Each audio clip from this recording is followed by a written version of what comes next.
আলহামদুলিল্লাহি রাব্বিল আলামিন। হে আল্লাহ, আমি গুনাহগার বান্দা আল্লাহ। এশার ৪ রাকাত ফরজ, ২ রাকাত সুন্নত, ৩ রাকাত বেতের ও ২ রাকাত নফল নামাজ আদায় করেছি গো মাবুদ। যদি এই নামাজের ভিতরে কোনো ভুল ত্রুটি হয়ে থাকে ক্ষমা করে দিয়ে আমার এই নামাজটুকু তুমি কবুল করে নাও। এই নামাজের ওসিলায় আমার পেছনের তামাম জিন্দেগির গুনাহগাতাগুলো তুমি মাফ করে দাও। হে আল্লাহ, নামাজের পরে যে নেক আমলগুলো করেছে আল্লাহ, ওই নেক আমলগুলো তুমি কবুল করে নাও। হে আল্লাহ, মৃত্যুর পরে যেন ঈমান ও আমল নিয়ে কবরে যেতে পারি সেই তৌফিক দান করো। মৃত্যুর সময় আমাকে কালেমা নসিব করে দিও গো মাবুদ, ঈমানওয়ালা না বানিয়ে ওই অন্ধকার গহীন কবরে নিও না।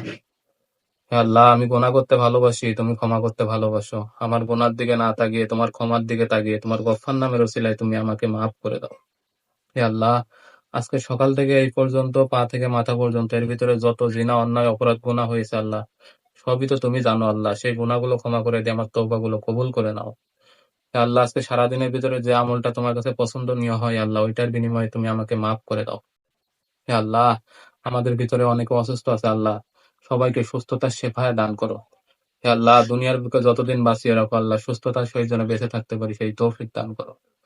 হে আল্লাহ, আমি যেন ফজরের নামাজটা জামাতের সহিত আদায় করতে পারি সেই তৌফিক দান করো। হে আল্লাহ, আমার মা বাবা ভাই বোন আত্মীয় স্বজন পাড়া প্রতিবেশী যে যেখানে আছে আল্লাহ, সবাইকে ৫ ওয়াক্ত নামাজ পড়ার তৌফিক দান করো।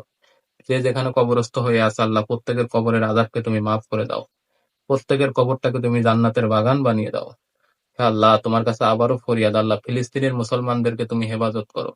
ফিলিস্তিনিদেরকে তুমি বিজয় দান করো আল্লাহ, তোমার মসজিদুল আকসা আল আকসাকে তুমি বিজয় দান করো। হে আল্লাহ, আমার মৃত্যুর সময় তুমি কালেমা নসিব করে দিও, লা ইলাহা ইল্লাল্লাহু মুহাম্মাদুর রাসূলুল্লাহ সাল্লাল্লাহু আলাইহি ওয়াসাল্লাম।